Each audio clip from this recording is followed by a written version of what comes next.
The resonance of a heartbeat serves as the ultimate neurological key to stress reduction, developmental health, and altered states of consciousness. The brain of a developing fetus matures against the backdrop of the maternal heartbeat, with the sound of the heartbeat becoming associated with a state of homeostasis.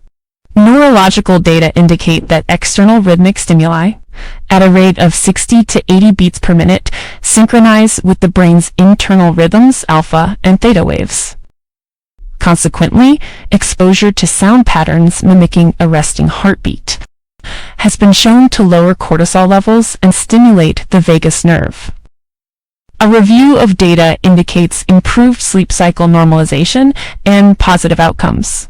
Following exposure to simulated maternal heartbeat sounds, the kangaroo care effect. Heart rate biohacking in adults enables the use of this mechanism for biological recalibration, combining breathing synchronized with heart rate variability.